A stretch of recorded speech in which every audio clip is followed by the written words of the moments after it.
दुनिया जो अज़ीम साइंसदान Thomas Edison, जंहिं बल्ब ईजाद करे सॼी दुनिया खे रोशन करे छॾियो, जॾहिं ॿारड़ो हुयो त हिन खे पंहिंजी माउ स्कूल में दाख़िल करायो।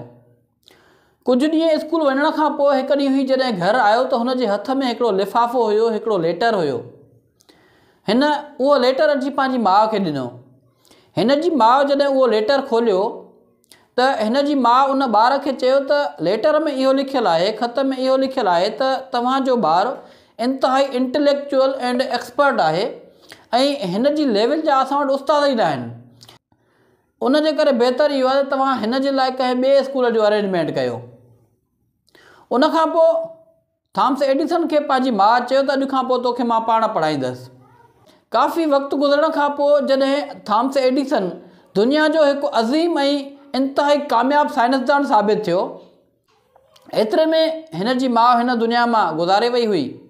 हिकु ॾींहुं ही पंहिंजा कागज़ ॻोल्हींदे हिन खे उहो ख़तु मिलियो।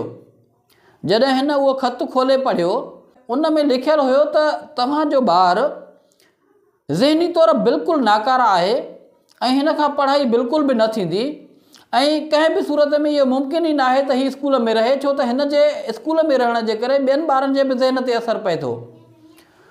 उन खां पोइ थॉमस एडिसन पंहिंजी डायरीअ में लिखियो ऐं सॼी दुनिया खे इहो पैगाम ॾिनो त थॉमस एडिसन हिकिड़ो इंतिहाई नाकारा ॿारु, जंहिंखे पंहिंजी माउ सॼी दुनिया जे आॾो इंतिहाई अज़ीम इंसानु बणाए छॾियो।